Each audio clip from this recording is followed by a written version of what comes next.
Good evening, everybody! Welcome to round 2 of International Sim Racing Organization's 1978 DRM campaign, coming to you from the Norris Ring. Cars are just finishing their warm-up session, and I'm joined in the booth by Alberto Ibañez. Alberto, good evening. Good evening, Jason. Good evening, everybody. Pleased to be here as usual for a fantastic night of racing here at the Norris Ring, one of the classic venues in Germany.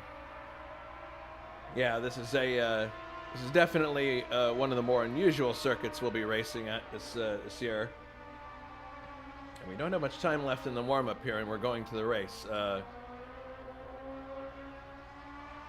You can see we're going to be doing Division 2 as the first race, just like we did for the previous race, where we had Division 2 as the first one and then Division 1 as the main feature. Yeah, it's only good that we'll be having those separate divisions, because even if they did in real life mix the field at the Geldrennen, the normal races were done separately, and in this type track it's going to be a real problem if you have a lot of traffic. Yep. Definitely. Anyway, Juha was on the pole, and we are moving now to the race session. This will be a rolling start as usual, and I will be giving it manually. That's a good thing about having admins here in the booth. We are doing things even more realistic, so to speak. And that we will be officing the race and giving the start. Yeah, the Norris Ring itself, this is the only time we're going to be racing here this year.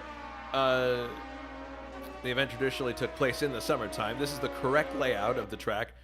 Despite the short length it would host the World Sports Car Championship in 1986 and 87, the original layout used in 1947 was actually a lap around the grandstand itself. That grandstand that you're going to see throughout is constructed in the 1930s and could host up to 70,000 people. It was reduced in size since, but it is a public road system that can be used, although the start and finish straight is a parking area. All right. So Juha on the pole. And we're waiting for him to go to the start-finish area. Waiting probably just to save fuel. This is going to be it's technically a 44-lap race. We're doing one lap at low speed, and then the green flag will be given for the start. I'm not sure if they're going to be removing that first lap from the number of laps after the fact in the results, but in any case, that's the way it's going to be done. And as Alberto was mentioned already, it's his responsibility to make sure that the cars get off in their way cleanly. Now, we've talked about, there's been ways of describing circuits, Alberto, that we've had in the past. One thing that we say often about, like for example, Phoenix, when we do races there, it's like running fighter jets in a basketball arena. Here, the best description that I've heard is like it's racing shopping carts up and down grocery store aisles. Yeah, shopping carts with like 400, 500 horsepower. Yeah. And a turbo. Yeah, but it's a Mickey Mouse track, so to speak. It's open roads all the time, so the asphalt is not the best quality. So you can see the cars are always going up and down on the bumps continuously. A lot of problems to have traction here. The tires are continuously sliding and spinning hopelessly, and that means they get overheated, and yeah, it's quite complicated. Then you have basically two hairpins, one on each side of the circuit, and those are the passing spots, because you will see a lot of side-by-side action there, and you just basically have that and so this one. I'm going to go through the grid real quick here. On the pole is Juha Boss with his Worth Hat team car. All right, singing. Second place on the grid is Martin Lucena, Karl-Heinz. Third is David Saber. Fourth, Ray Rodolph. Fifth, Jonathan Asserklint. Sixth, Wilmer Johnson in a rare appearance. Seventh, Anders Nilsson, Fruit of the Loom. Eighth, Keo McKeels. Ninth, that's interesting because people are changing positions as I'm doing this. Keo McKeels, Alberto Aquino, John Team, Jakob Fredriksson, John Team, Simon Watman, Francois Remen, Dana Schurer, and Jan Kowalski. And we are off and running for race number 1. As we head down to the hairpin here, this is where things could get really dicey. You see 4 wide here into the hairpin. Everybody's trying to get through here. Hey, everybody gets through pretty well. That's not bad. No, that's the good thing of separating the fields and having 15 Yeah, but cars up on the inside, survive. Lucina takes the lead going into the first turn. And heading back to the left now. Yeah, Mickey Mouse track is a good example. As it appears that Wilmer Johnson glanced off the side of the wall there. These walls come up very quickly when you're trying to use the most of the track, but as ever, Lucina leads. Boss is in second place. Saber is in third. K.O. McKeel's in fourth. Wilmer Johnson is fifth. Ray Radal is in sixth. Alberto Aquino, your son, is in seventh. Now eighth because Kowalski has passed him. Lucina is ninth, and Fredriksson is 10th. Up to the hairpin again. Yeah, Juha Boss doesn't want that Martin Lafina gets away. Yep. Because these races, we've said it many times in the previous podcast, these are short races, so there's not a lot of time here to make up for any problems that you have had or deficits. Riding on board with our leader now, Martin Lucina.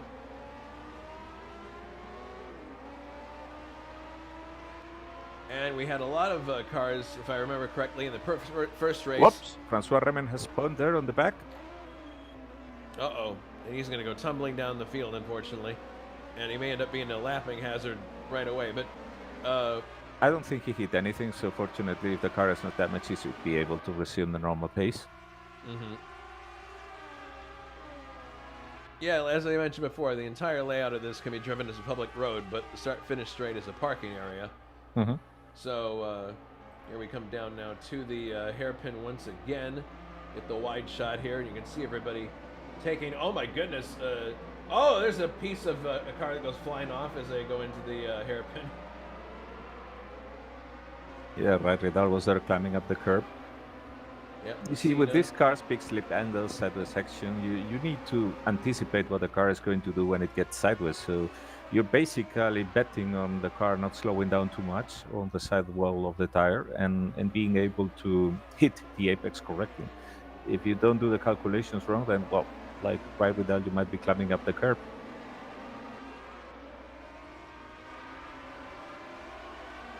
So Lucina is extending his lead now to Juha Boss by almost a second now as he crosses the line. Yeah, second and 1.132 seconds. Heading down into the hairpin once again. Let's see if there's any passing attempts. Oh, look at Wilmer going up the inside. And he takes a position right there. Excellent. There's another one. Definitely Side by side here with Kowalski. Mm-hmm. Yeah, outbraking definitely one of the main techniques that you use to get ahead around here. It's not necessarily a question of waiting for someone to make a mistake. You just try to get close. Maybe they got off the corner leading into that hairpin a little slower than you did, and you use that to your advantage. But coming through this rather spear-shaped corner now at the other end of the straight as Fredriksson has trouble getting the power down. It's nice to see Dana Schurer in a race this evening. We rarely see Dana in races anymore. I guess real life getting in the way of a lot of stuff, but nice to see her taking part.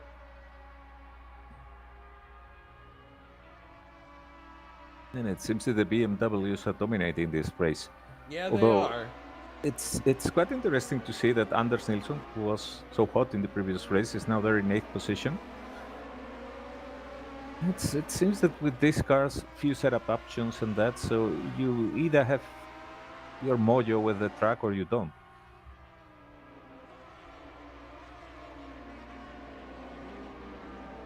Yeah, Lucina certainly has his mojo down at the moment, but he's lost a little bit of ground now to Juha. Juha's closing in a little bit more. He's less than a second now behind, with Saber in third, Ray Radal fourth, Wilmer Johnson in 5th place. Yeah, I know for a fact that after the disaster of blowing the engine in the previous race, Juha is going to take things very easy now. Very easy. So if he's not getting closer to Lasina, that's because he doesn't want to push the car more. Because How likely do you believe that engine blowing is going to be in this race? Well, it all depends on how much the drivers abuse it. But one thing is for sure, after the previous race where we got so many barbecues, the drivers are going to be more careful. Yeah, for sure. Whoa! Someone using all the road right there. That looked like it might have been Jonathan Asserclent or someone else. Saber looking up the inside of Ray Radal, but thinks better of it. Jan Kowalski takes advantage and slips up a place. Yeah, in general, very tight field, very packed. So if you make an error, you will immediately lose 2 positions or 3. It's K.O. McKeels in the BMW that has the really, really wide rear track. The Batmobile. Yeah, the Batmobile. He makes it around the turn with no problem. Looks like he's having difficulty getting the power down, though, in some cases. It's easy to pick out the fruit of the loom cars, those are the light blue ones. Heading into the corner. Oh my goodness, I don't think he was prepared for the for how slow the car in front of him was, so he had to check up. Now, it's a chance for Anders Nilsson to possibly overtake. Man. That's they made Ray Radal spin. And that's about one of the worst places you can be. Yeah, that's the worst place you can spin the car. And he's doing the right thing. He's waiting for the track to clear and then bringing the car around. That was the smart thing to do. He could have gotten more cars involved if he had tried to rejoin earlier. So good heads-up driving by Ray. Let's see if we can take a look at what happened there. And Martin now definitely having a lead and running away. Oh, there was contact actually. Okay, between Wilmer Johnson. Oh my goodness! It wasn't Ray spinning on his own. He actually got hit from behind by Wilmer. So that's unfortunate. I mean, it's hard to judge closing distances here for sure. But he is back going again.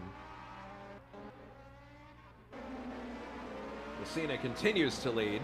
This is lap 9 of 45, well, counting the one lap, that's the pace lap, but it's looking really interesting now for second place between Juha and Jan Kowalski.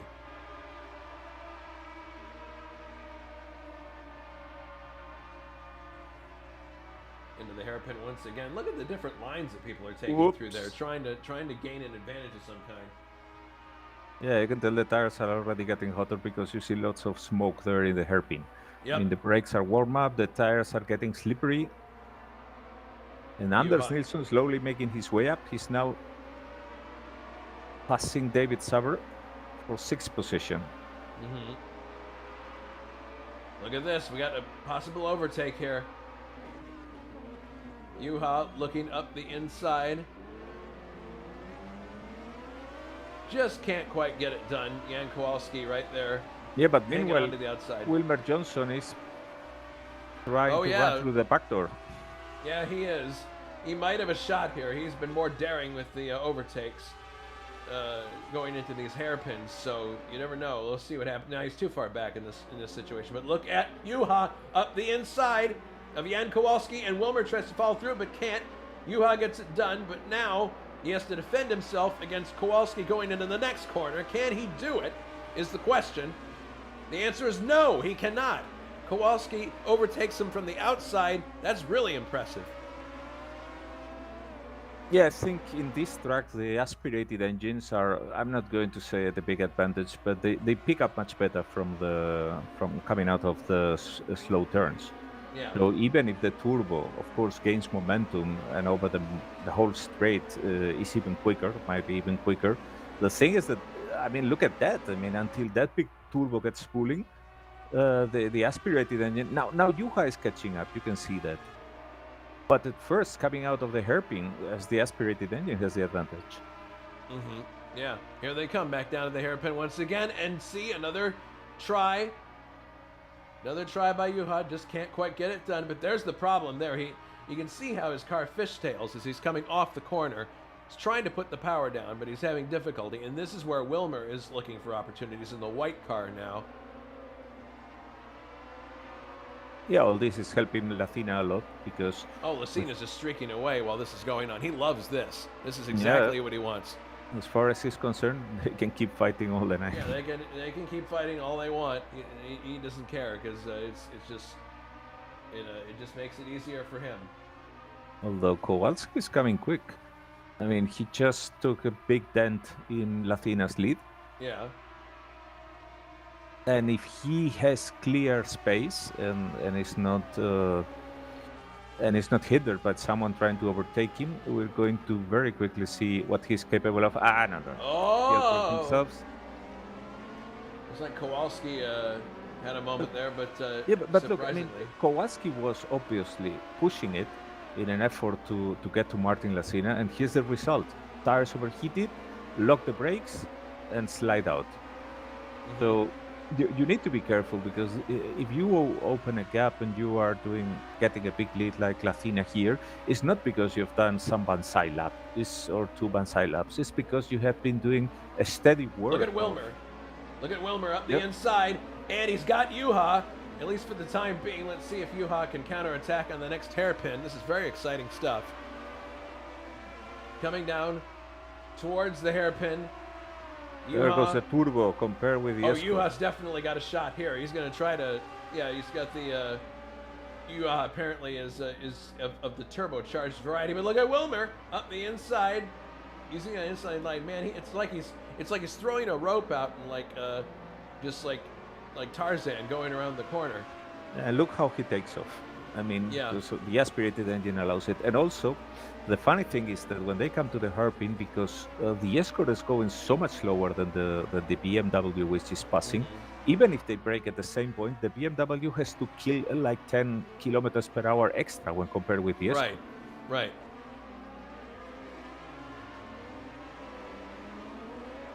Wilmer Johnson showing some excellent driving ability here in this race. Oh, and seems Ray Ridal has retired. Oh, that's too bad. I mean, he may have sustained some damage from that hit early on. Yeah, likely. Likely with the suspension, but we'll see what happens next round. Incidentally, we haven't had the time to talk about the point standings. It's kind of perfunctory. But here are the point standings as they are right now. It's kind of an odd jumble of ties because of the situation. Richard Coxon and David Yunt are tied at 20. Anders Nilsson and Thiago Canola are tied with 15. And John Thiem and Richard Wilkes are tied with 12. First, third, and fifth is the way it lines up there because there is only one championship table. That's the interesting thing in DRM.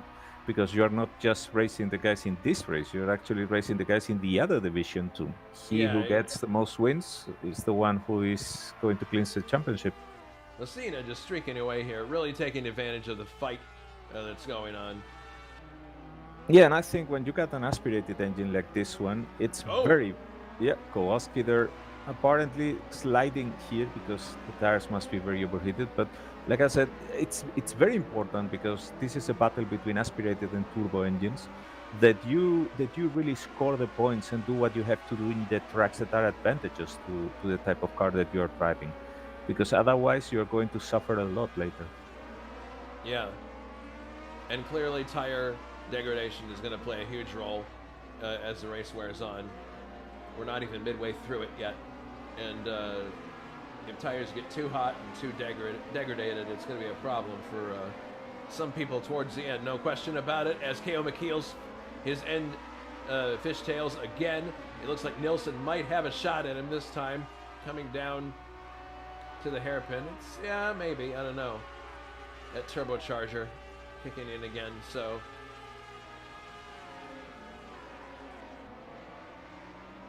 yep, he's safe this time.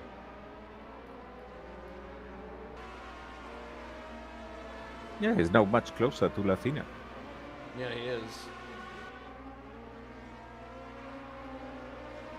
And you can see, if you look at the cars, at the attitude of the cars going through the corners, it seems that Kowalski got the hang of doing the four-wheel drift.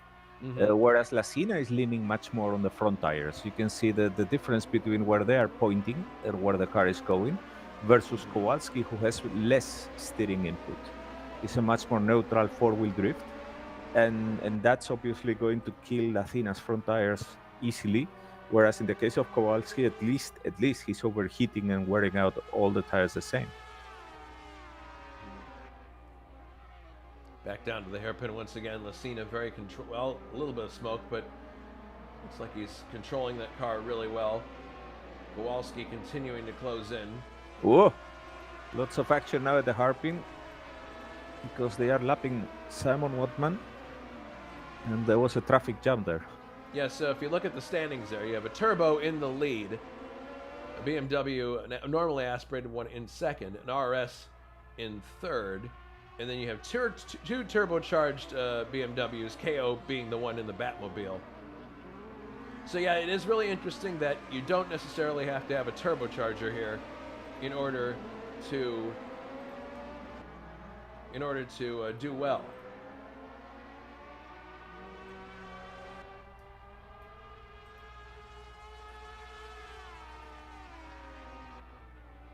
So Lacina coming back down to the hairpin once again. Still has a comfortable cushion with Kowalski, although Kowalski he's really trying hard to catch up. Wilmer Johnson in a very comfortable third place at this point. Oh, look at this. Nilsson up the inside of K.O. McKeels. And K.O. is going to keep the position for now. They're also closing in on Juha at the same time here. Honoring his name here, sideways, well, his nick. Yes, that's his nickname. So well, coming down to the most appropriate car for him. Yes. Yeah, I think he picked the right car. Okay, now Nilsson definitely, I think, has a decent shot, but then again, it's going to be, the turbocharger of that 2002. Yeah, look at that. See how he just streaks away? He may even have a shot at Juha here as he comes down to the hairpin. No, he decides not to. He's thinking about it, but he realizes it's not a good idea. Yeah, but catching up with Juha in the straight, when Juha has also a turbocharged car, I think that KO is using much more boost than would be recommended. We will see if the engine lasts for the whole race. I'm going to have a look, sneak peek at the inside and see where he's shifting. Oh, he's nearly at 10,000 RPM. He's not sparing any effort here. Let's see if the engine is going to enjoy this beating.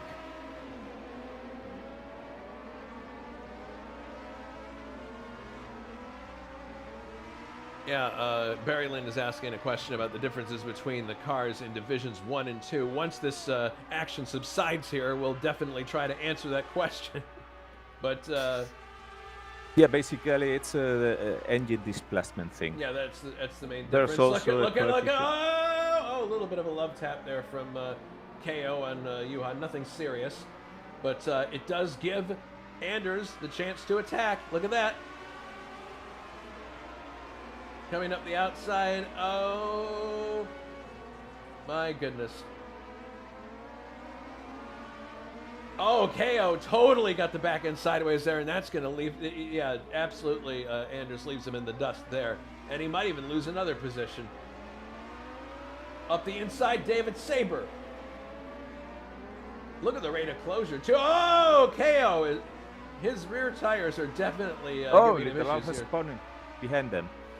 He recovers. That was when entering the hairpin. Fortunately, lots of space around. Let's look at a replay of that coming through the hairpin here because I was so focused on the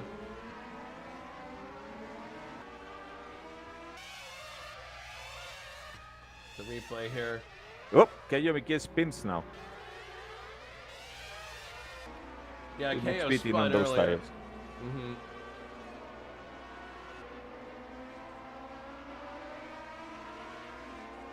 Lacina continues to lead the race. Yeah, meanwhile, quietly, Anders Nilsson is up to 5th and is now putting some pressure on Juha Boss. McKeels, if he doesn't watch it, is going to come under attack now from your son, Little Al, in the Ford. see how KO gets out of this corner here. Actually, rather cleanly. I think the message has been sent that he needs to cool the tires a little bit. And yeah, for sure. So, but there's little Al.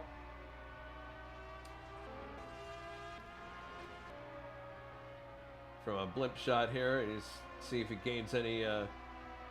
No, it's Wilmer Johnson who is in third position, who is now trying to put some pressure on Kowalski. Martin Latina has absolutely run away now. I think there was some kind of incident or error or whatever in the fight between Kowalski and Johnson, and that allowed Latina to open the gap. But now Wilmer is trying to put some pressure on Kowalski and see if he makes an error. And Anders is now all over Juha Boss. He's on the inside, and look at that. I mean, the aspirated engine here out accelerating him. But no, here in the straight, yeah, now the turbo is kicking in. Yeah. And it's goodbye. Yep, bye-bye. Though Anders better look in his mirrors because David Saber is coming very quick from behind too. Yeah, David Saber is definitely closing. He has to take really, this is a difficult situation because he's trying to overtake Juha. But clearly, well, even in this situation, well, let's see here. He's going around, look at that. He's going around the outside. He's got great placement on the next corner, and he gets it done. Fantastic racing. Look at Johnson. He seems to have Kowalski now. The inside, is he going to try one of his really, really deep inside maneuvers? Yes, he is. And he gets it done. Oh, Kowalski, what happens to Kowalski? He's parking it. I think the engine gave up. Yeah, 0 RPM. That engine is toast. Oh, man. Sabre now passing Anders Nilsson. Lots of action in the track right now.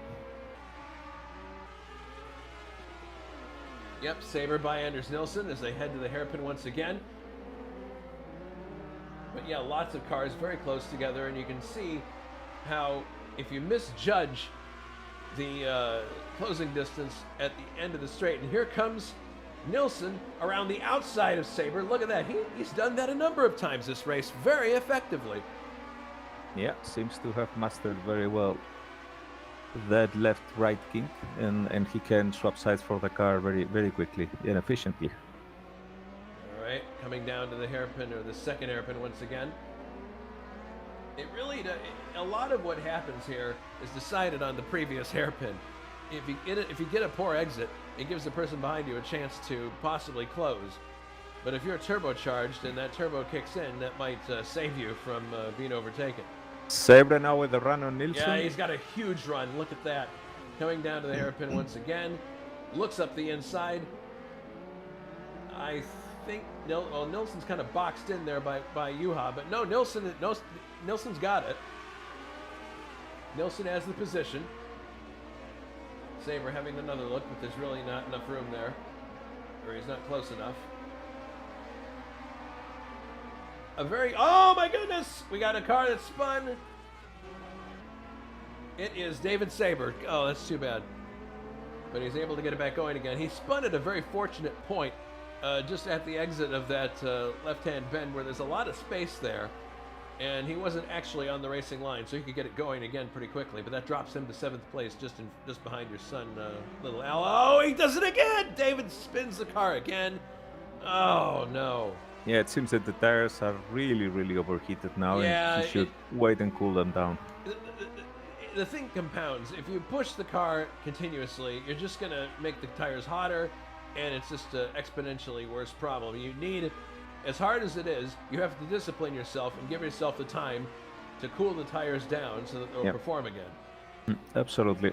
And it's hard to do that. It's very hard to have the discipline to do that. See how he's overrunning the hairpin now here.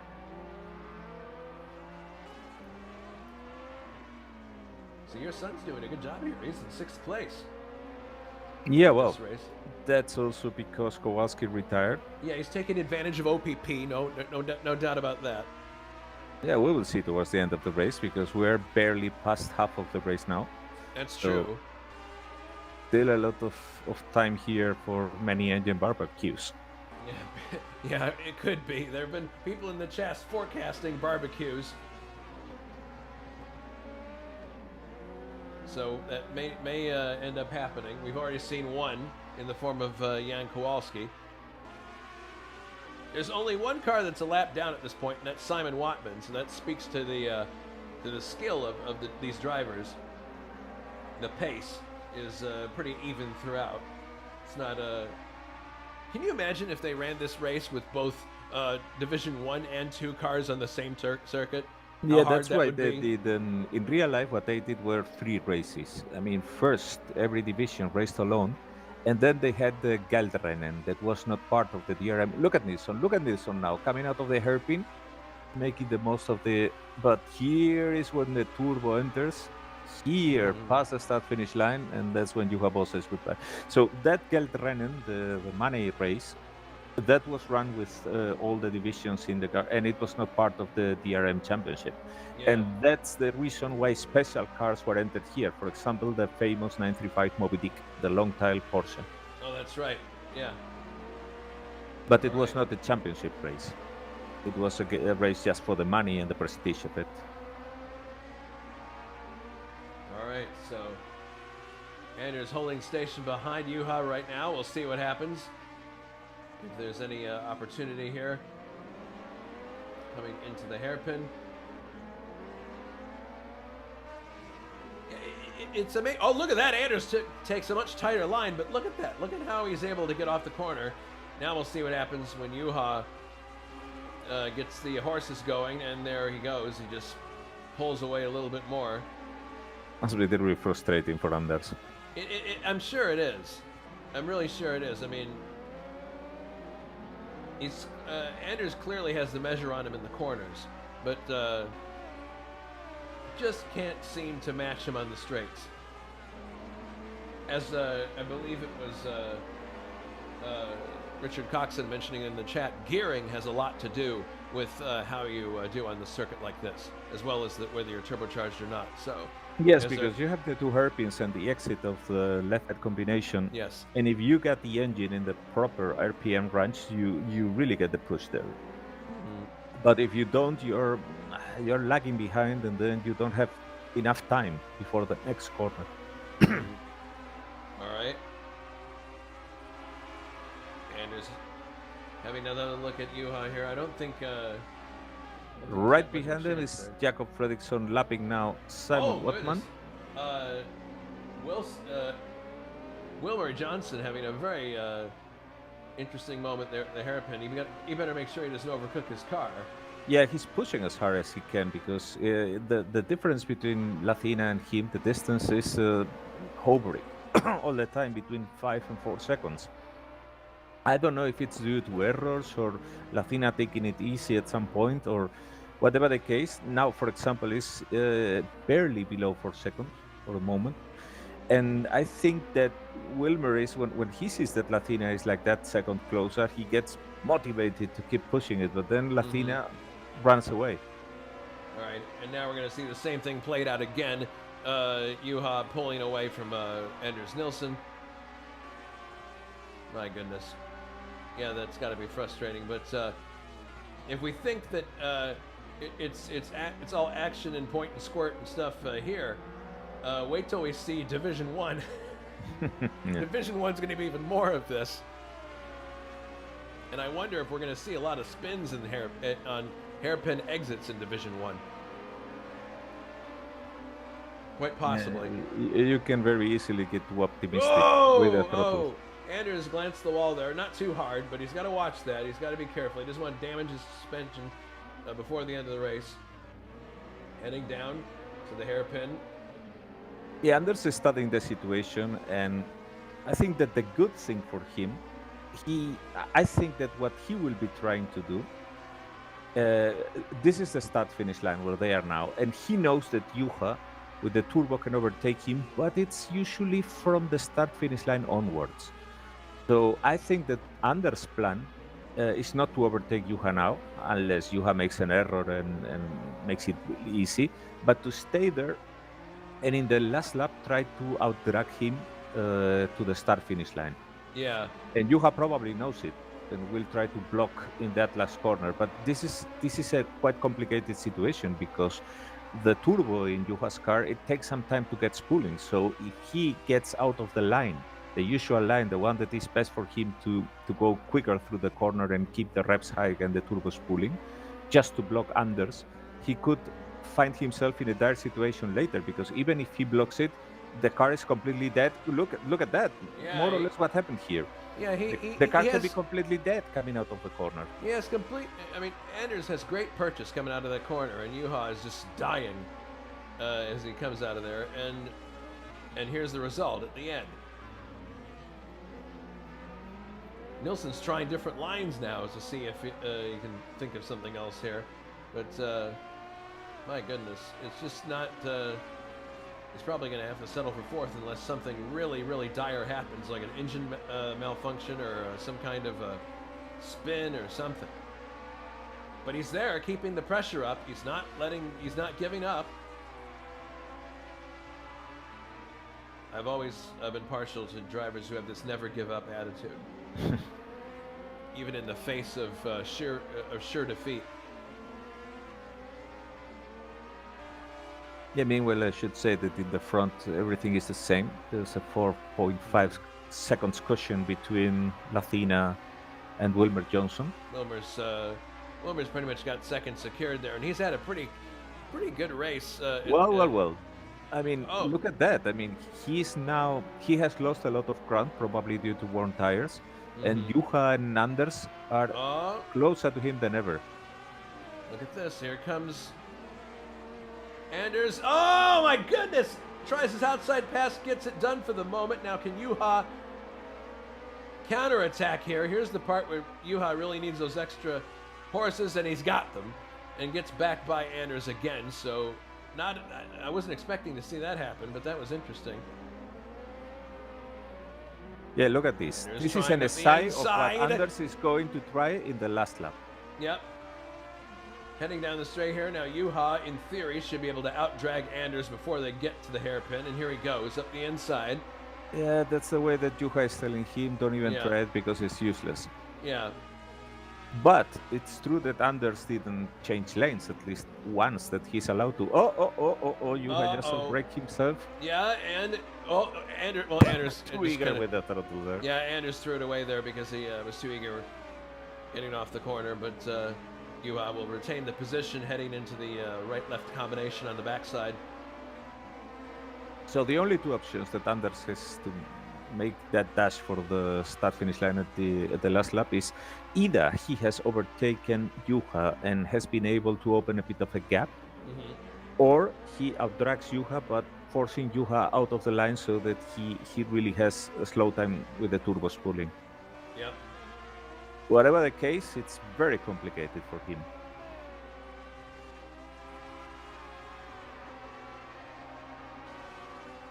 Meanwhile, Lathina keeps going unfazed.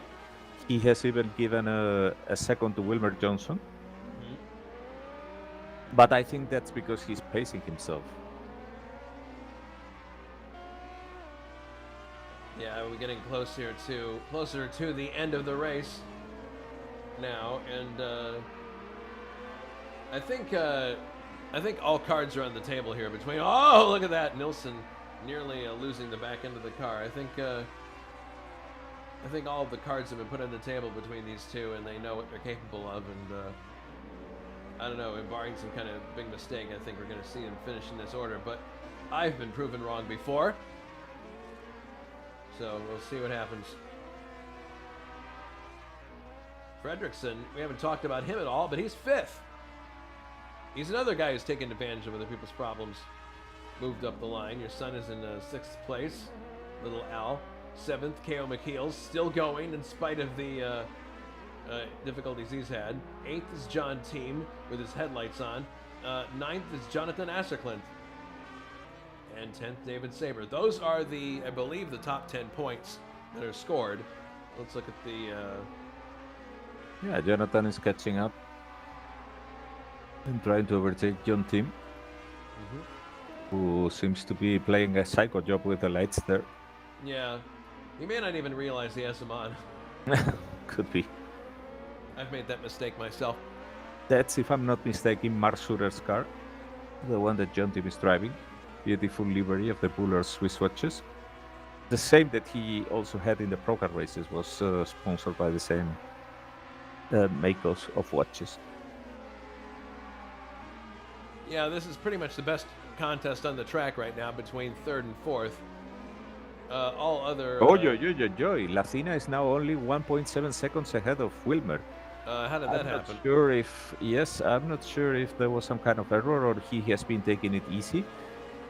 Maybe he saw the engine. I can see that Lacina's car is now oversteering a lot more. No, he's slowed quite a lot.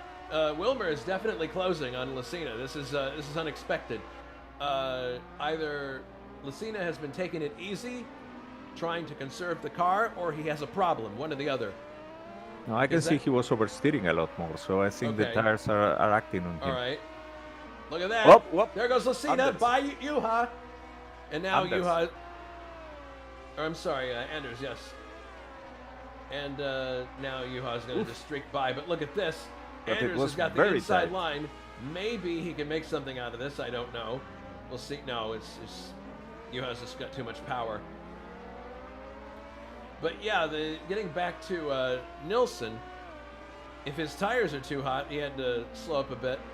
So that's what's given Wilmer a chance to close in. Now... Oh, Jonathan is stopping. It seems that the engine has died for him too. Oh, that's too bad. Yep, Jonathan Asserklin pulling to the side of the track. That is a telltale sign that the engine has let go. Unfortunate for him.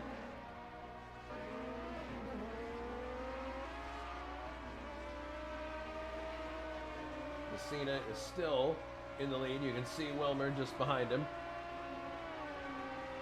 And the battle continues to rage between Anders and Juha Boss, but it's... Wilmer coming really hot here in the chicane, locking brakes and all. He's doing that a lot. If he's not careful, he's going to fall into the clutches of these two behind him, and that'll make things even more interesting. Because if he spins, it's over, because they're going to overtake him. Yeah. We are now on lap 41, so we've got 41, 42, 43, 44, and 45 to go.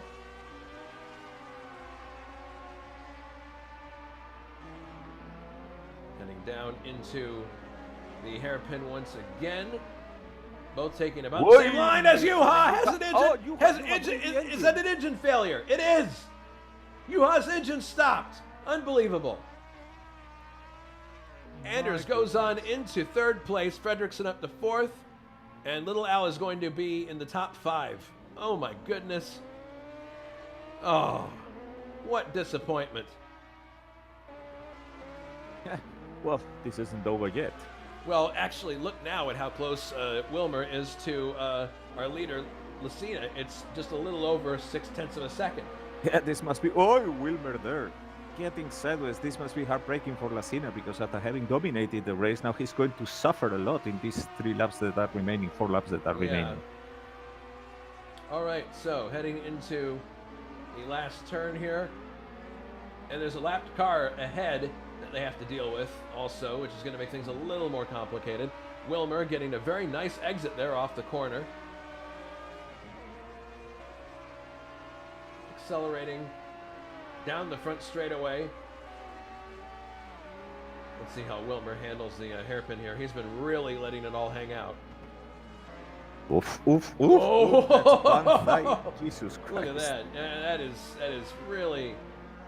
He's waiting till the very last minute there and diving for the inside. It's clear that you can see the clear difference in technique between drivers, which makes this even more fun. Heading into the back side of the circuit now, and there's a lot of lap cars here actually that these two are going to have to contend with in the closing laps. The penultimate lap upcoming for Lacina and Wilmer Johnson as they come off the corner. This is going to be a very interesting finish between these two. Riding on board now with Wilmer.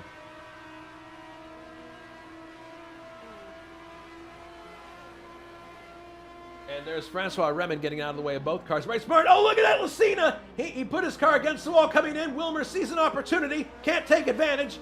Oh my goodness! No, but they are closer than ever.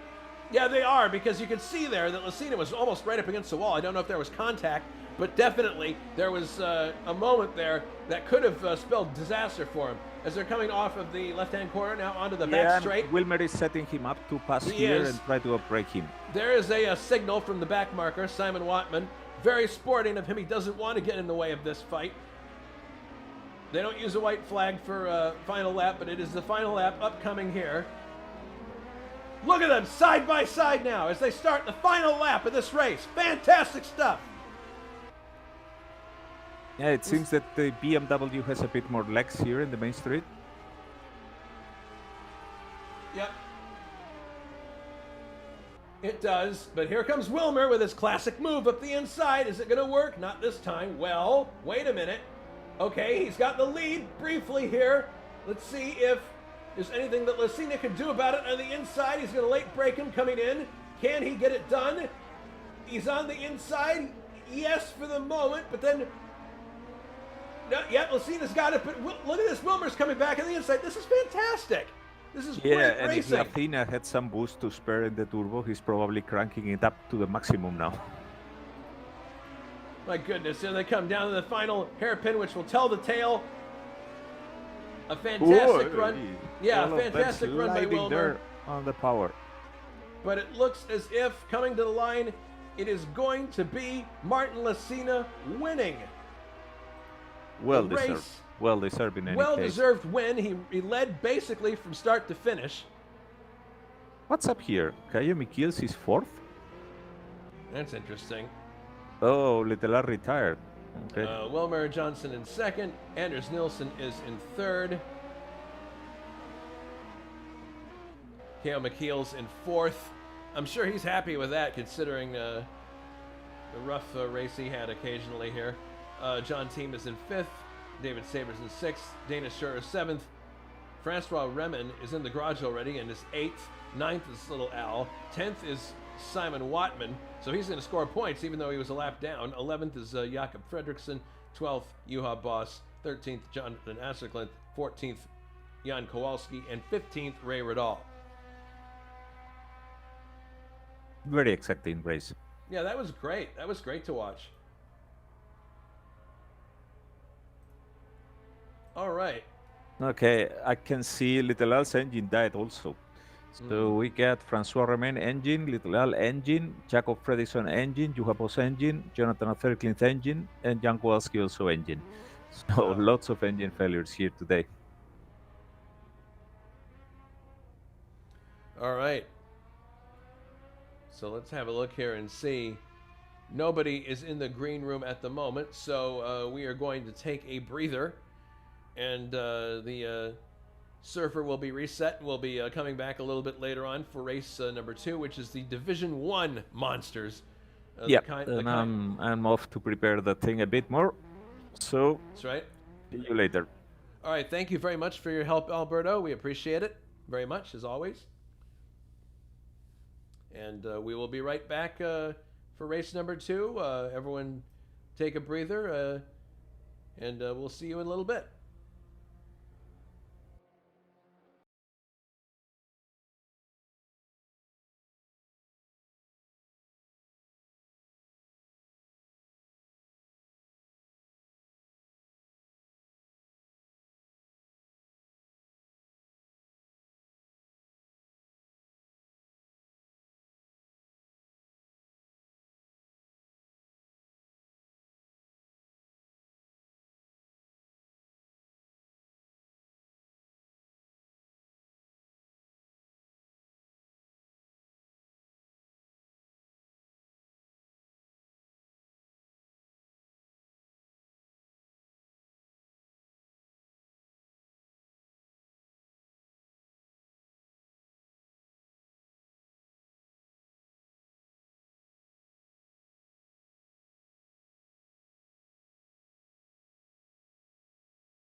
And we are back.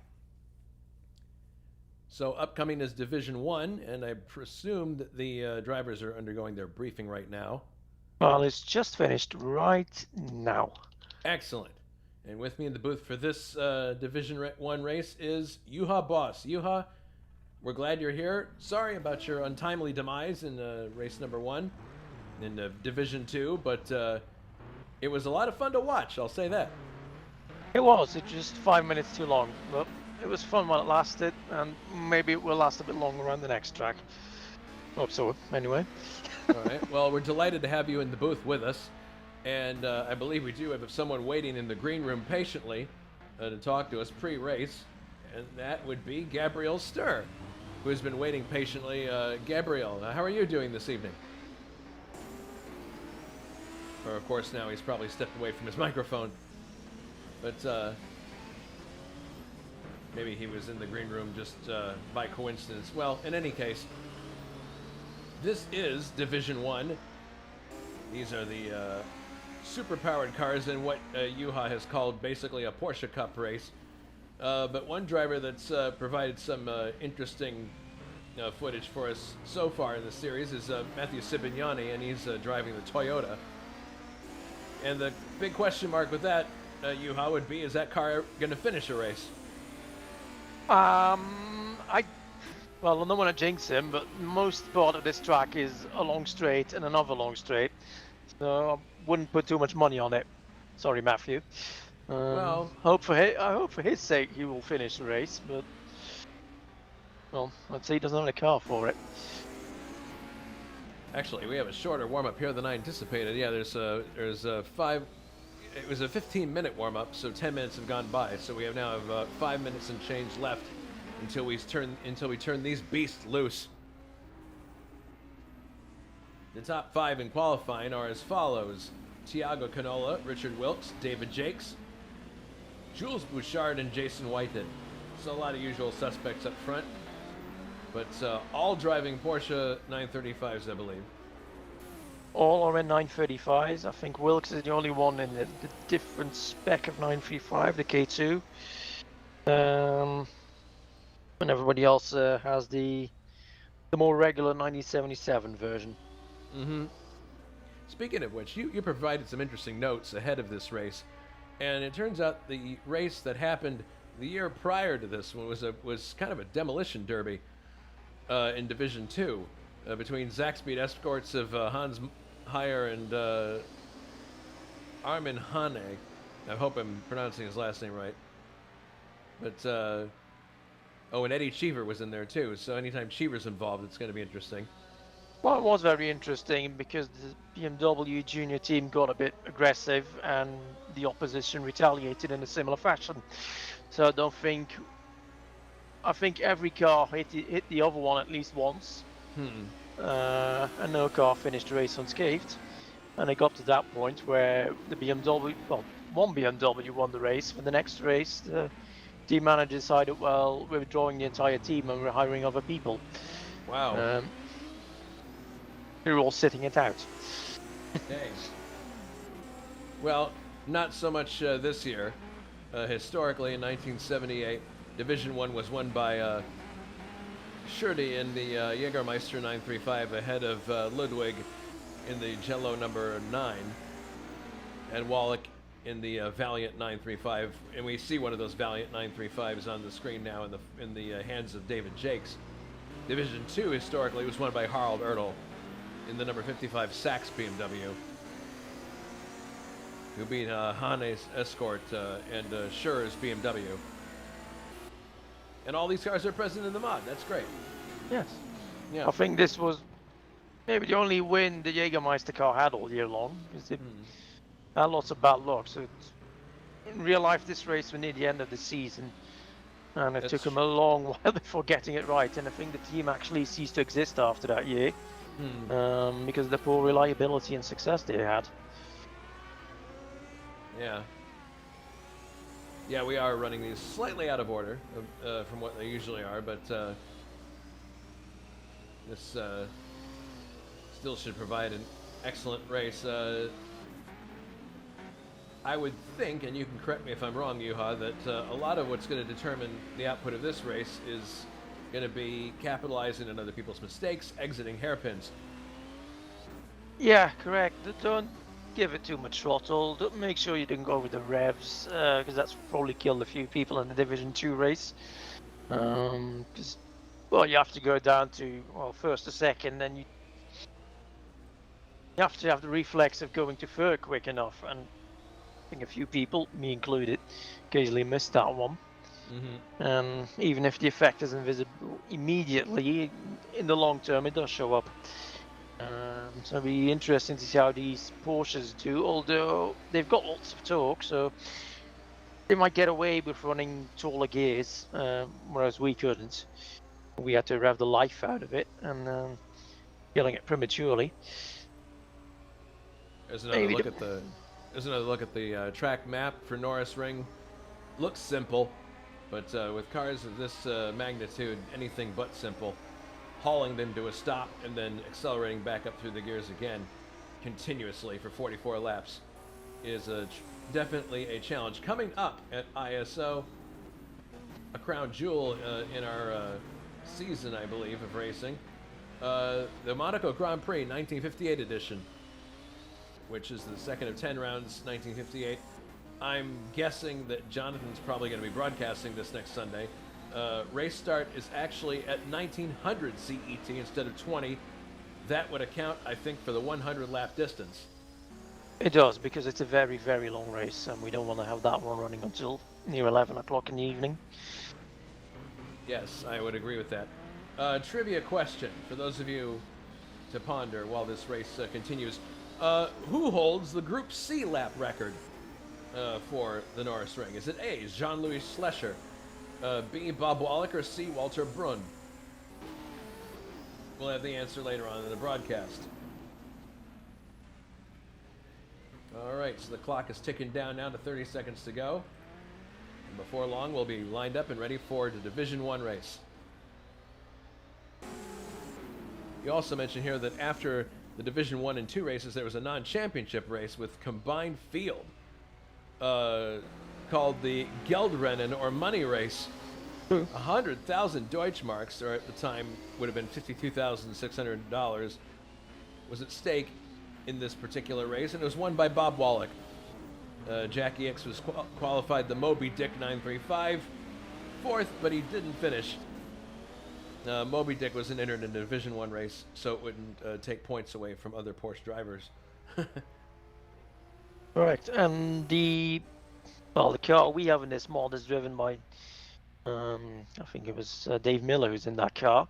Was also in that race, but it was in the DRM race with, I think, Hans-Joachim Stuck, and it ended up in the Geldrennen a few hours later with David Hobbs. Okay. All right, so we're proceeding to the race session now. Once again, it'll be 44 laps. It'll go by a little faster this time because these cars are above 2-liter displacement, but we'll see how it goes. Once again, we have Tiago Canola on the pole. And we're waiting now for everybody to jump onto the server here. Juha, you're going to be giving them the green flag? Correct, I will be doing that. We don't have a pace car this time around, so we are going to go 45 laps only, so that the first one is a pace lap, and then we will go from there.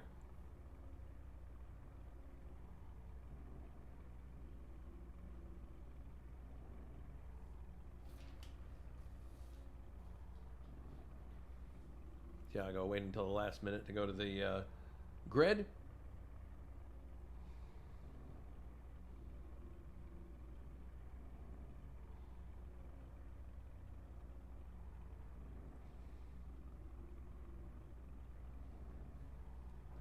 Other cars are all on the grid. Where's Tiago? There he is. He's finally on the grid. Okay, so as they go around here, we will give you the official starting order once they start rolling. These hairpins will probably be a lot of mayhem at the start, for at least the first couple of laps, I would think. It's going to be a big challenge. Again, to haul him to a stop and then bring him up through the gears again. Okay, on the pole, Thiago Canola, Weisberg Jello team number 6. Second is Richard Wilkes in the Minolta Kramer team number 4. David Jakes is third in Valiant Kramer team number 2. Fourth, Jules Bouchard, Weisberg Jello team number 8. Fifth is Jason Whitehead, Conrad Racing number 16. Sixth, Francisco Amaral, Klaus Dries number 18. Seventh is Michael Drexler in the Porsche Kramer Racing entry number 3, I believe. Gabriel Sturr is in a BMW and he is starting in 8th. Ninth is Matthew Cibinyani in the Toyota. 10th is David Yunt in the Jägermeister Max Moritz number 5. 11th is Tim Hilla, Weissenberg Jello Team 09. Then we have 12th, Luciano Rosso. It's tough to keep track of what position they're in because as far as the server is concerned, the race has started. But then when you have Bruno Chacon 13th, Philippe Morazzi 14th, August Watrin 15th.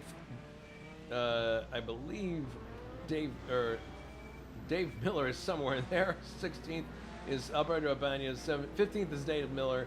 16th, Alberto Ibañez, and first is Thiago Canola. Again, as we start the race, race is underway. And here we come down to the hairpin, and everybody hope and pray that everybody gets through here without any trouble. Here they come through.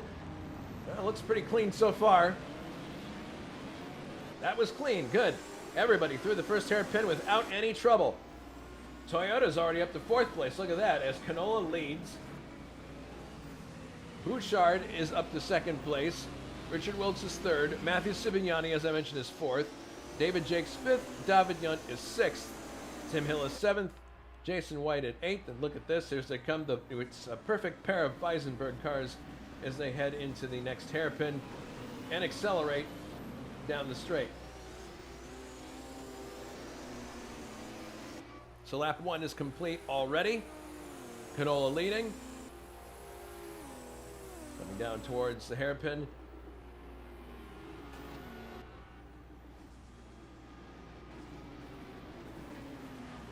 Let's see if there's any action here. Look at Cibinyani up the inside of David Jakes trying to take advantage there. Looks like he might have got the position. Yes, he did. Cibinyani is 4th. Looks like Watering might be experiencing some kind of problem as they go off the corner here. Yes, Cibinyani stays ahead of Jakes, and Jakes is in 5th, but there's a gaggle of cars behind, all dicing for position. Gunther and Hill are touching each other. Oh boy. Lots of good action so far. Yeah, here comes Watering. It looks like he had an issue at the start. 3 cars going for the same piece of tarmac for 6th place.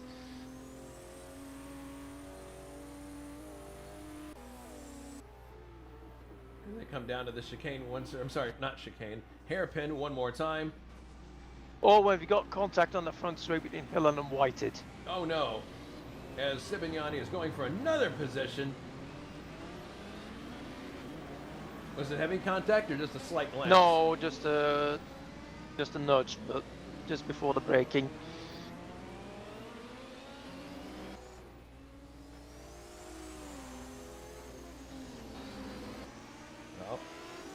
So Wilkes holding on to 3rd here, and Cibinyani trying to find a way by him, but he's being pursued very closely by David Jakes.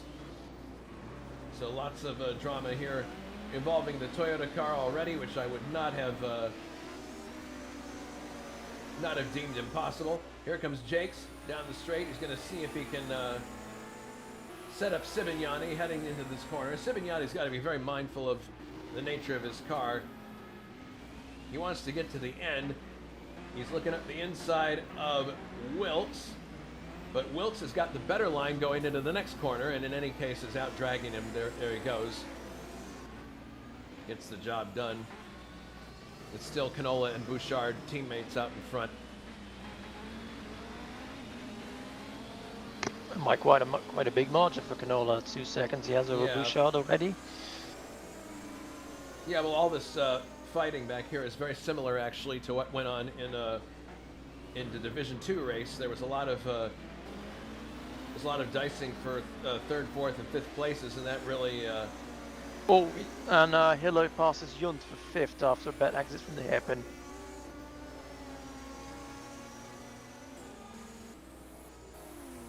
Yep, there's David Junt. So Hill is up in front of those two, or up in front of Junt at this point. But look at these three running third, fourth, and fifth.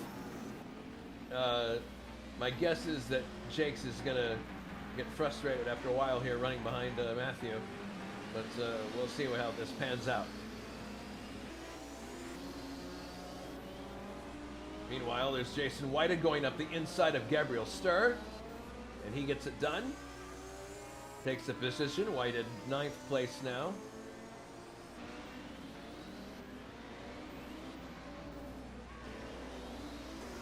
And Jakes is trying again with Cibinyani. Yeah, but it looks like Cibinyani's not dragging him down the straight. Although, I don't know, Jakes might pop out here and try something like right at the very last minute. No, he's not. He goes oh, for no! Oh. Cibinyani hits Wilkes square And in he the gets left. And yeah, Jakes is through. Yeah, Jakes is now through. I think Cibinyani, a measure of contrition there on his part, as he was just basically saying, my bad, and let Jakes through. But Jakes was not the injured party in that situation. It No, was that Wilkes. was Wilkes. It was Wilkes, because he got hit pretty square in the left rear there. Yeah, I think Matthew left his braking much too late, hoping that Yeah. Wilkes would leave the room, but coming from the distance that was between them, I doubt Wilkes expected any move from the Toyota. No, I doubt it. It was definitely leaving it a bit late. It's easy to do at a place like this. If you miss your mark by just a few seconds, you're in big trouble. As Jakes goes up the inside now of Wilkes, looks like he's going to take the position. He does. Cibinyani's still right behind, and Hill and Junt have closed the gap again. Mm-hmm. So now you start to wonder about Wilkes' car and how it might have been damaged in that contact. Yeah. He might now be fighting a damaged car. It looks okay, but obviously the damage might be underneath and not just superficial. Yeah.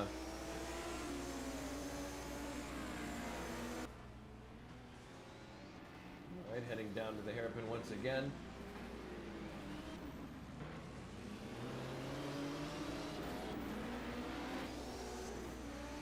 Yeah, how they're able to keep control of these cars from one end of the straight to the other is beyond me. It's really a testament to the driving skill.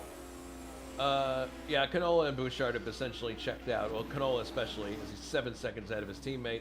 And then there's a 2.5 second gap back to Jakes from Jules Bouchard. And Hill goes for the inside on Cibinyani. Yeah, just can't quite get it done.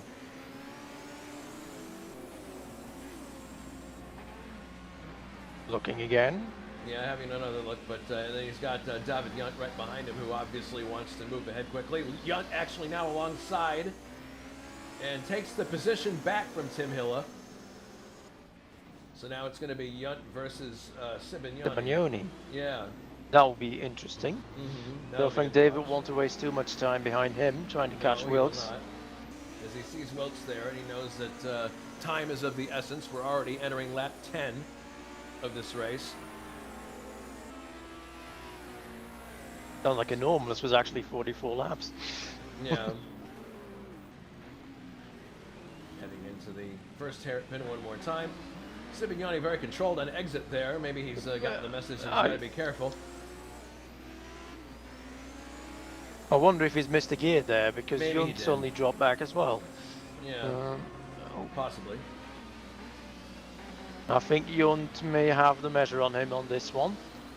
Let's see. To come down. The tricky part here is you're heading to the right as you're braking, which I'm guessing these cars don't like to do, is to steer and brake at the same time. Into the main straightaway. Cibinyani holding his own, but as we mentioned before, there should always be a big question mark hovering above this car because you never know. Yeah, and he does seem to use the revs quite a lot, so I'm not sure how this will plan out, but it could be lucky, it could be a good day for the car. We'll see. There's Hilla. Oh, staying- Junt misses a gear and gets a punt on the rear from Hilla. Yeah. Cibinyani.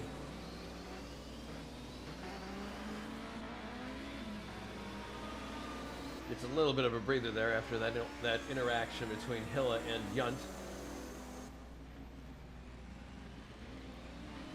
Come down now to the second hairpin one more time.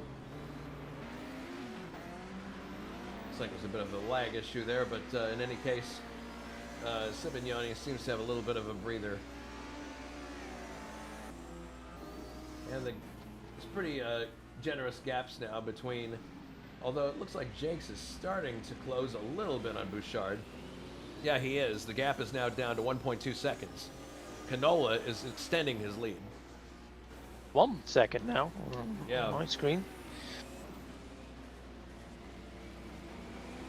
Canola has a freeway. That last looking pretty obvious, but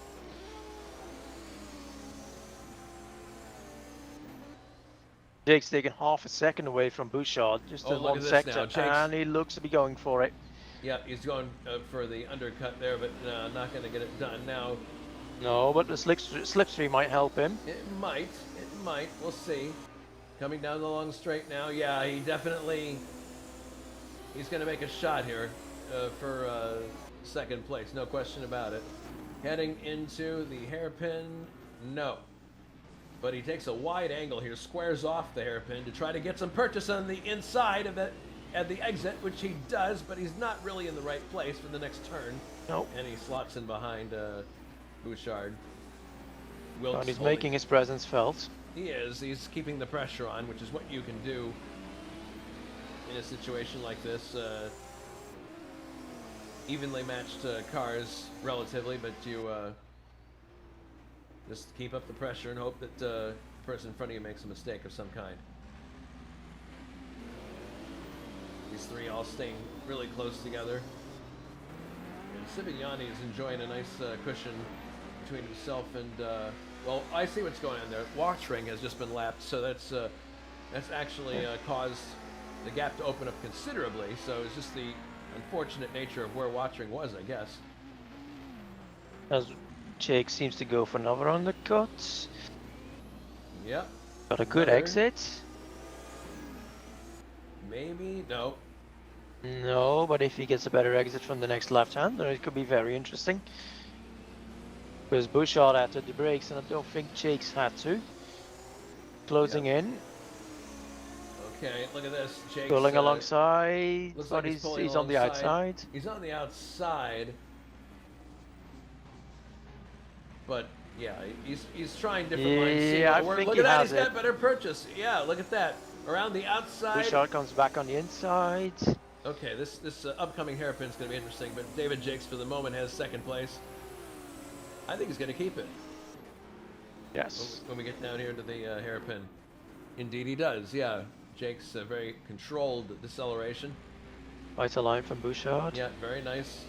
The gap now between Jakes and Thiago Canola is a whopping 12.7 seconds.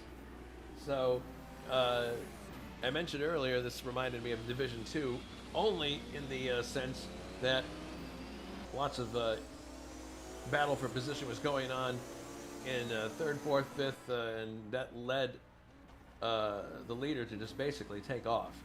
So, Martin Lacina. So Thiago Canola, in this case, taking advantage of all the dicing that's been going on, is just streaking away. If he's the smart driver, and we all know that Thiago is very canny, with a lead like this, I would think that you just want to throttle back and take care of the car.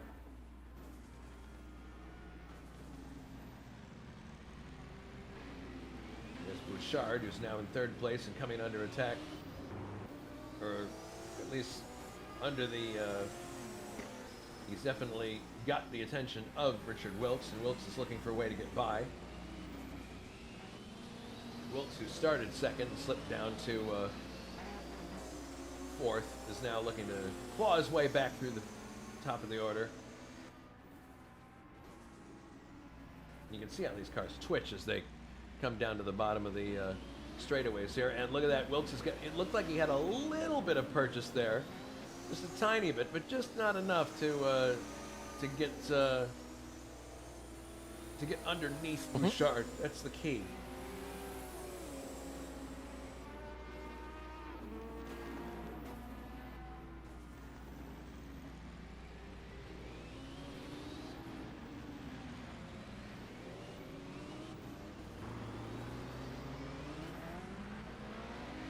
Things have calmed down to some extent now throughout the field.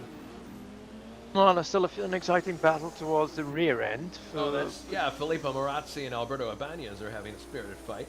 That's true. Yes, and that was a four-car duel with Bruno Chacon and Luciano Rocha just ahead of them. Luciano seems to open a gap now. Oh, but man. Marazzi goes for the inside and Ibañez hit Chacon. Yeah.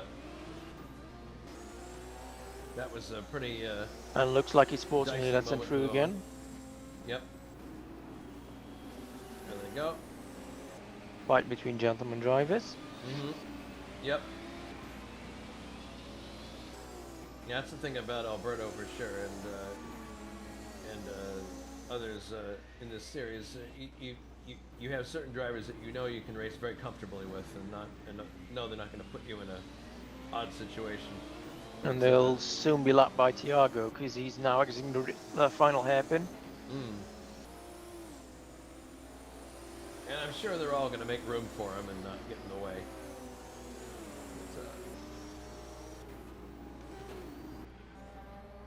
Wilkes has opened a cushion to Bouchard, and Hiller and Cibinyani and Junt are now running together for 5th place. Although Junt has a bit of trouble finding his gear. And drops back again. Yep.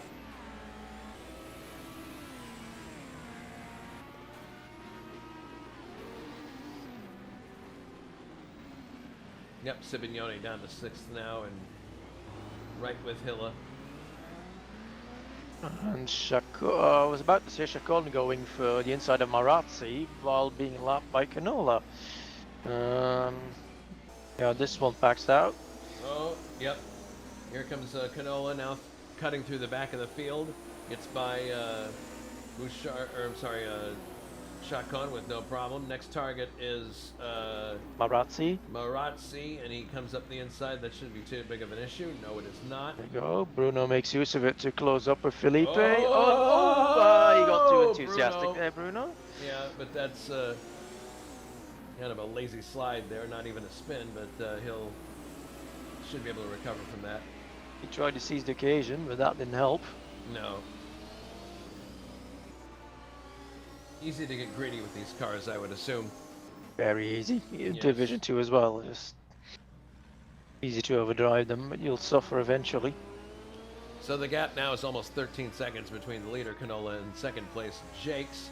And Jakes has got a 5.5 second lead about between himself and Richard Wilkes, who is just coming into our picture now. There he is. And you can see now, Tim Hilla and Bouchard, how close they are together. This is an interesting scrap. Very Yes, cool. there's contact. Too close for comfort there. Yeah, there's contact between the two of them as they were in the hairpin there. And Hill is out. Hilla is out of the race. Something has happened there. I will try to catch that on the review. I'm not sure if that was engine related or what, but he just... It looks engine related, yeah. Well, there was contact there, but as soon as they come off the corner... yeah, he went up high in the revs and changed gear, and off it went. So I suppose he has too much of his engine. So that's one car down for the Lowe's team. Well, there you go.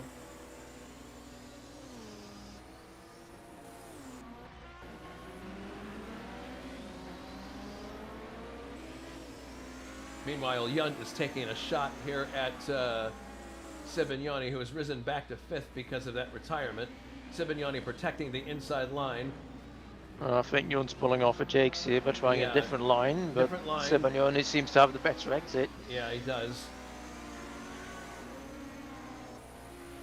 See what happens here as they're coming down the straight. That power in that Toyota is pretty impressive.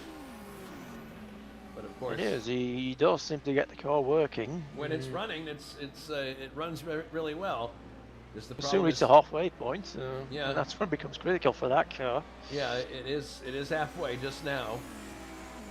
We are at the halfway point of the race, so it comes down to a situation of, is the car going to last? Coming out Oh, of that Jons turn. gets a much better exit. Pulls alongside. He He's does now pull past alongside. Cibinyani. Yeah, but what there he does- goes, yeah, right by, he- and he excellent. has him. Very smooth as they exit the final turn, heading up through the gears.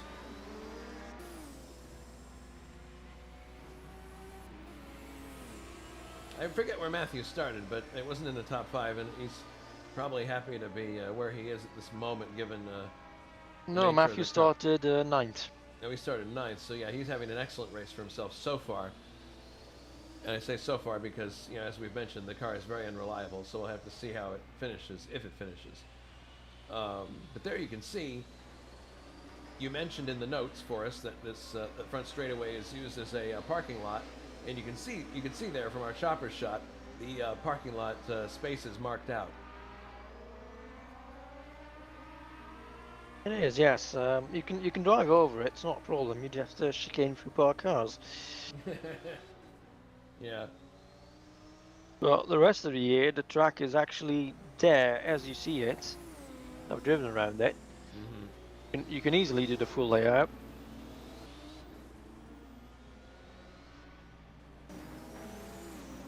So Jakes is well and truly clear of Wilkes by now, actually closing in on Chacon and going to lap him in a second here. And here is Bouchard, who is now Under attack from Jons. Yeah, coming under attack from Yunt. Cibinyani is still lurking. Yeah, not far behind, but look at this. Yunt might have a shot here as they come to the second hairpin. He certainly has a run. Bouchard takes an early entry into the corner. And look at that. Oh, a little bit of a love tap from Yunt there, and he gets by. That wall came up very close to, came up very quickly to Bouchard, and he had to, looks like a turbo lag might have spelt doom for him there. But goodness, Jules drops down to 6th place. And Michael Drexler right behind him. Yeah. We haven't talked about much so far, but Michael Drexler is running 7th right now, looking to jump up to 6th place now, taking advantage of Bouchard's, if he has any momentary disorientation, we'll see. But could also be a tire situation brewing here. We'll see. Because, yeah, Bouchard's really closing quickly now. I'm sorry, Drexler. As we come into the hairpin, yeah, Drexler's got some purchase on the inside line here. Let's see if he's able to get up alongside. No! Right at that kink there. Bouchard's like, that's my line, I'm keeping it. And as they come down to, look at this, now he's going to make a try on the inside going into the hairpin. Can he get it done? No. Well, wait a minute, hang on. Okay, he's nudged his way alongside. Now they're heading into the left-right combination, and it looks like Bouchard's going to keep the position. He will. But look at that, he's got a four-wheel drift into the corner, and that gives Drexler a chance to close up again. Drexler may have him here as they're coming down to the second hairpin. But man, did Bouchard have that car all out of shape, and he does again as he leaves the door open. Oh, slight contact there between the two of them. I don't think it was severe. But man, the battle is well and truly on between Bouchard and Drexler. Drexler's lost a lot of ground though now, so we're probably going to have to wait until this percolates up again.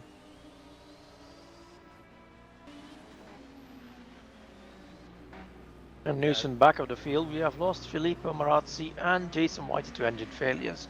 Oh boy. Well, engine failures are part of the fabric of this, series, so not to be unexpected. The real question will be, can any of our front runners keep the engine from blowing up towards the end? Wilkes in third. Jake's in second, but he's got 16.2 seconds between himself and Thiago Canola, who is just absolutely checking out.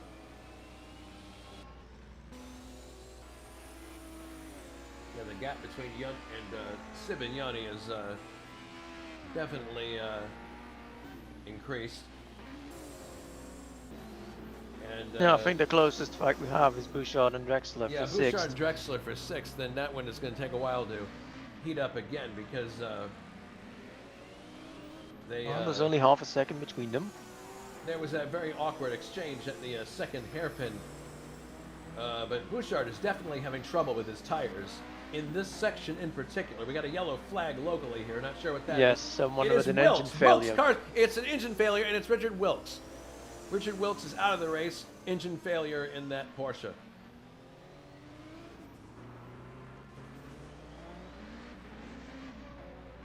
So now Drexler has clawed his way back to the rear tail of Bouchard's car, and is going to take another shot at him probably in the next lap or two.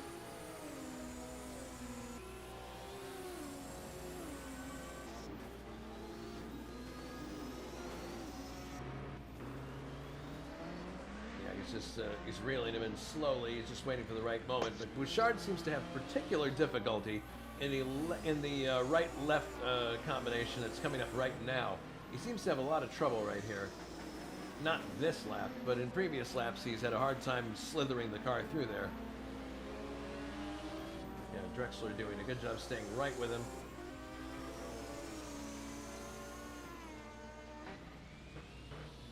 Heading down to the second hairpin. You can see the different lines they're taking there, but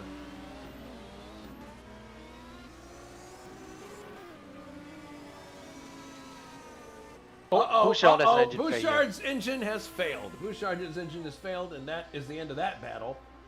That promotes Drexler to 5th. Gabriel Sturr is now 6th. And Francisco Amaral 7th. Bouchard is dropping down the order quickly. And we have Gabriel Sturr staging a comeback. So yeah, we do. He's quite close to Drexler now. Mm-hmm.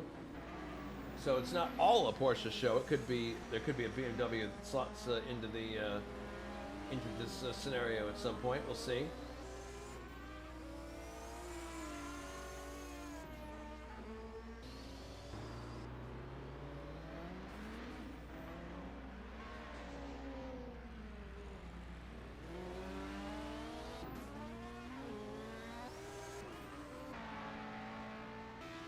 Yeah, Cibinyani in 4th now.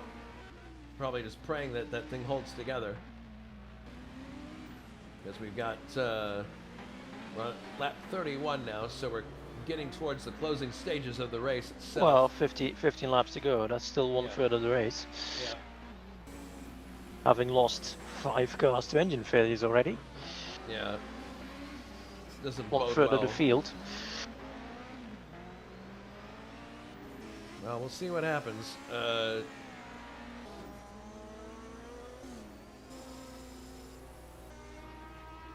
Letting Luciano Rocha by, who is running in 8th place. Luciano having a nice race for himself. Taking advantage of the retirees. Looks like he's about to be lapped by Jakes there. But another driver we didn't talk about much so far. Luciano Rocha doing well. Yeah, Filippo Marazzi on their YouTube chat says, engine broken, not understanding because no temperature problems. So, I don't know, there's a bit of a mystery there as to why it exploded. But in any case, he is out of the race. Sorry about that, Filippo.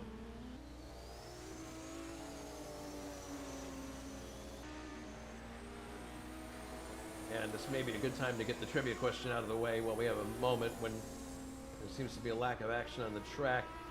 The trivia question was, who holds the Group C lap record for the Norris Ring? Is it A, Jean-Louis Schlescher, B, Bob Wallach, or is it C, Walter Brunt? I will go with A. Well, let's wait till time is up here and give other people a chance to think about it. And your choice, you said your choice was A? Yes. Well, guess what? You are correct. It is A. Jean-Louis Schlescher. He set a lap record for Group C cars of 47.79 seconds in 1988, and he was driving a Sauber at the time. So it's nice to see Jean-Louis Schlescher's name is the right answer for a trivia question that has nothing to do with Formula One. Or Dakar. Yes. Okay.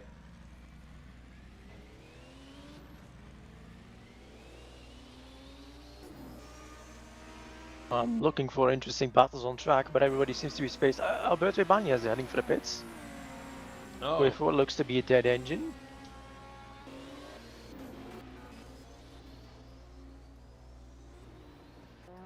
Although it seemed to have plenty of revs when he entered the pits. Yeah, he's out of the race, definitely, because the car is in the garage space. Yes, but he pitted. Yeah. I don't know. His engine was still running. Maybe he Curious. suffered damage. Strange. Possibly. Maybe his car was undrivable past a certain point with Well, damage. he was still leading a few people, so that was that undrivable. Meanwhile, we have Drexler and Stur all over each other for. Well, Stur passes Drexler for 5th. Yeah, he does. They got Chacon in the mix here. It was in 9th.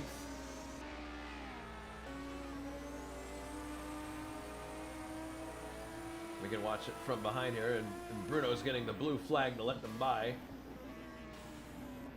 Gabriel trying to cover the inside. Michal's there as well.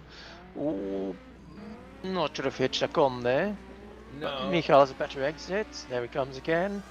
Horsepower they're- taking the advantage. These two are getting bottled up here behind Chacon as Drexler. Gabriel goes for the inside. Oh, there's contact. Contact! Yeah, that's not good. Drexler manages to stay ahead of Stur.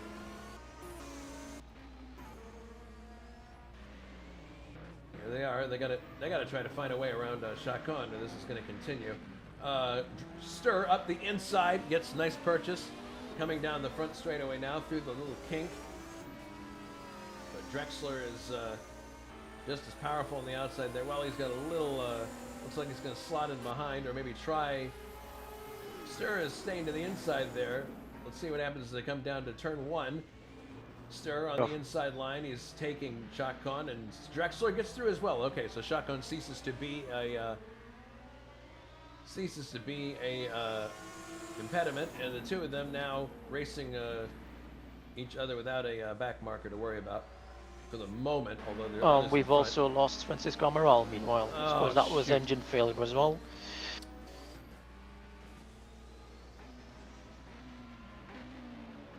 And I Cibinyani, confirm it was engine failure. yeah, I'm not surprised in the least. Drexler having another shot here at Stur as they come Interesting. out of the hairpin. Oh! Just manages to get alongside him. But Stur has got more horsepower coming down the straight. Heading into Surprisingly. the hairpin. Okay, watch this. This is going to be interesting. Heading into the hairpin. Meanwhile, Cibinyani is just still right ahead of them. Look at that. Look at that. Drexler takes a kind of a squared off entry into the hairpin to try to get more acceleration, and it works for the time being, although he's on the wrong spot necessarily to overtake. They go through side by side into the right-hander, then to the left-hander. This is a fantastic scrap between these two. And Drexler trying all different kinds of maneuvers to get himself alongside Gabriel Stur as they go right past, I think that's August Watring they're going by. Yes. Without too much trouble. Back onto the main straight again. Stur holding on to 5th place ahead of Michael Drexler.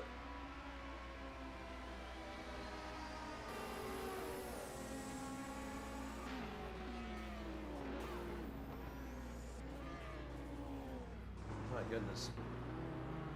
Oh, Stur lost some time there because the car fishtailed a little bit.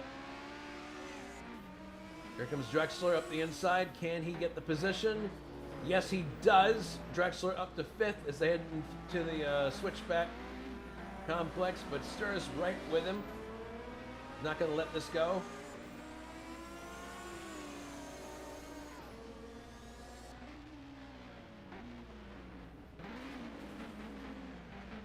Into the final turn.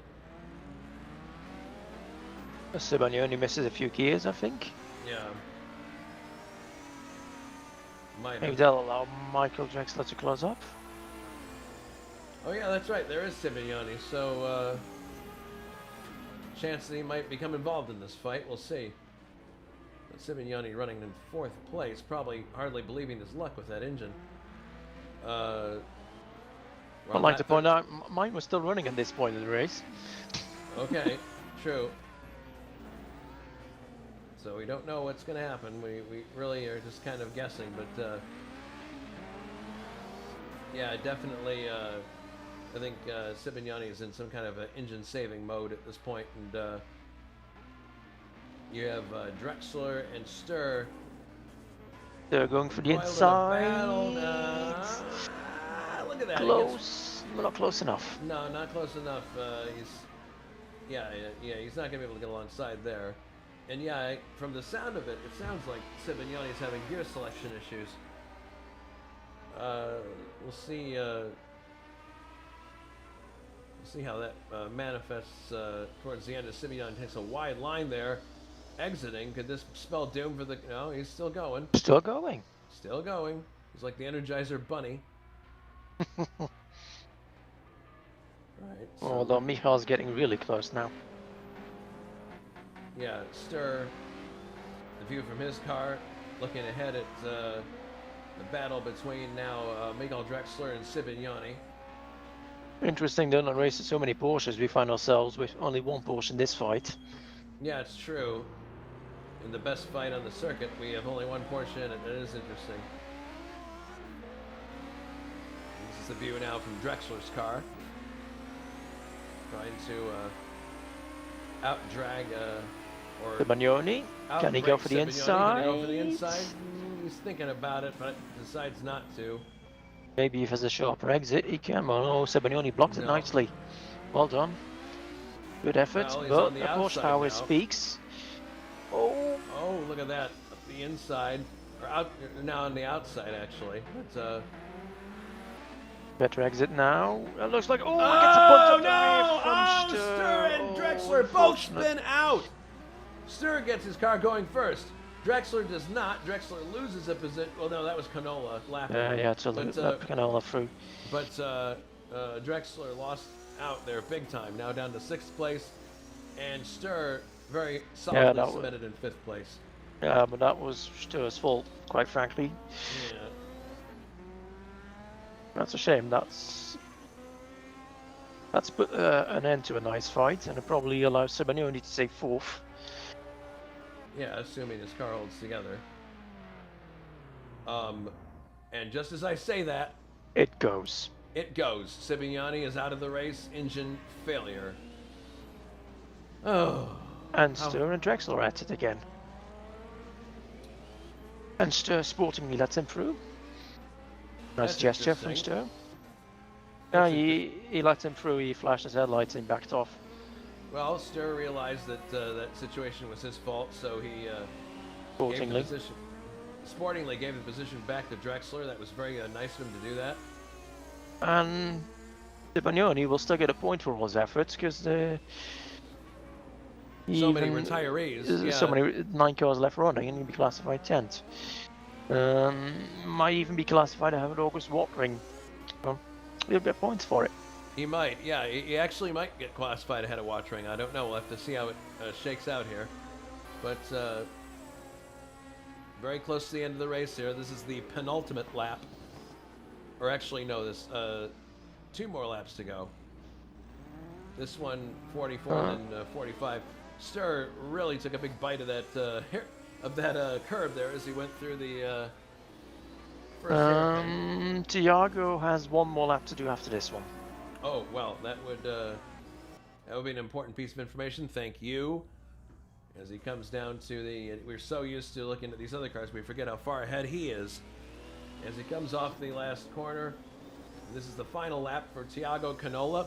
who has led from the very beginning. And he enters the final lap, 44 laps down. A 17-second lead, should be all his. Jake's safely in second. Gunt also in a no man's land in third. And Michael Drexler heading for a nice fourth place if Gabriel Sturr doesn't take it off him.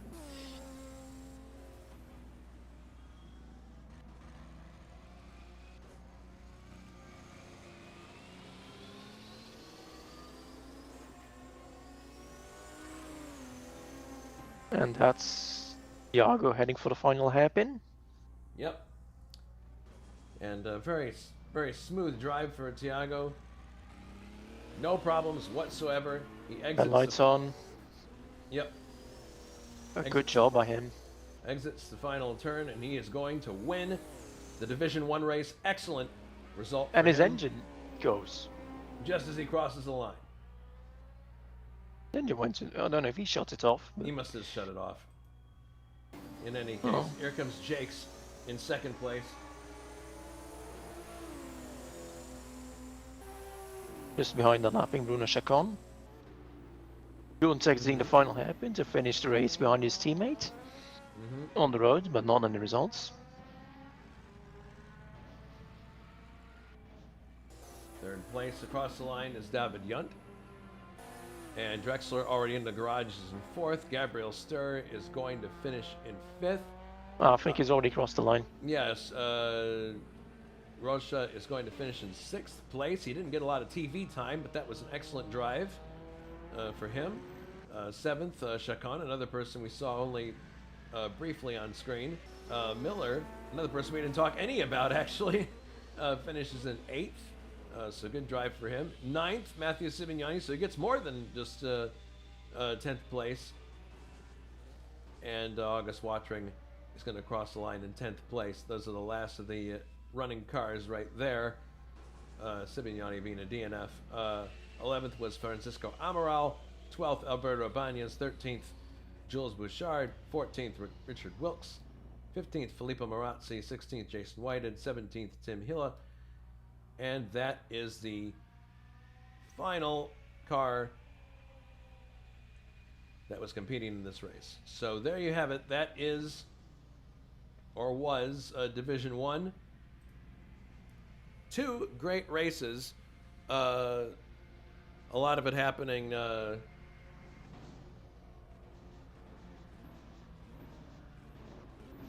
there's been a lot of action going on midway through the pack and towards the front, but definitely I think in both instances Juha was where a situation where the leader was benefited by the battles happening behind him. Oh yes, definitely. Thiago really dominated this, and he had no one to worry about once he was away. And nobody else had to worry about opposition running closer to them. So, well, still well done to him. It's a very good drive, and we've had some decent entertainment from this. It's fortunate Matthew retired so late after that Celica. I suppose that's a little how it goes with that car. Yep. He's already apologized on the floor for the tap he gave Wilkes. See that? Well, it was clear that he thought that he was he bore some responsibility because he let him by that much quicker. So there you go. But in any case, two very good races. Let's remind everybody of what's coming up at ISO in 1 week's time. We have the Monaco Grand Prix from the 1958 series, second out of 10 rounds there. Sunday, February 20th, the race starts at 1900 hours instead of the usual 2000 hours CET because of the time factor of running 100 laps, which seems to me to be just torturous on a circuit like that. But I confirm. Yes, definitely. So we have the green room is actually filling up with people. So let's start with our go to the green room here. Let's start with our winner, Thiago Canola. There's Thiago. Congratulations on winning the Division 1 race. Looked like a pretty quiet race from your point of view. Yeah, thank you. Yeah, Thank you, Jason. Yeah, but at the same time, it was scary in the end. You don't know, but my engine blew up at the start-finish line. I don't know why. So we figured you just shut it down. No, no, and I was saving engine much more than during my practice. So it's very random. People have to be very careful. Yeah, it's true. I mean, we noticed a lot of people, both not only in this race but in the Division Two race, also having issues where they were running very well, and then at the very last minute, boom, something happens and the engine's gone. But it seems that we also have we also have David Yunt in the green room. David Yunt, a good run from you, and good job avoiding an engine explosion. Interesting how many explosions we're having. Is it down to just boost, you think, or is there something else going on here? It's a question for me. Yes, I was talking to you. I'm probably not the expert to say. I mean, like I would sometimes like look at Thiago or Dave that probably know the limits, because I felt like I over-revved quite a few times in the middle of this battle pack that I had to get through, and my gearing was wrong, so I was a bit of a sitting duck on the straights, and I was sure at some point I would probably blow it up, but once I was like, I had to see Cibinyani and alone, I was really careful with the shifting, so maybe that just towed in back to finish line, but I'm really not sure what's really causing it, because I was like 1.4 boost or something. Okay, and then we also have in the green room Matthew Cibinyani, who is going to finish 9th despite the DNF. Matthew, we thought you might be able to coax that thing across the line, but it just didn't happen. Yeah, the car is living up to its name 100%. I don't know how to deal with it. Like, I did as much as I could to protect that engine, but got it. Yeah, it's it's a tribute that you got it as far as you did, and you gave us some good battles on screen to watch. So thank you for that. So Juha, where do we head to next with these cars? The Nordschleife, where it will be a combined race of both divisions. Well, there's certainly the space, that's for sure. But any thoughts from any of our drivers on tackling the Nordschleife? Who goes first? Anybody, it doesn't matter. Yeah, it will be interesting. It'll be very interesting trying to set up the gears for that very long track, all kinds of turns, and yeah, very interesting. I'm looking for it. Cool. All right, well, thanks everybody for watching this double feature from ISO to DRM races Division 1 and 2, and as I mentioned, the next race on the docket is going to be Monaco in 1 week's time. Thank you everyone for tuning in. This is Jason White saying so long from one of our favorite tracks, Norris Ring.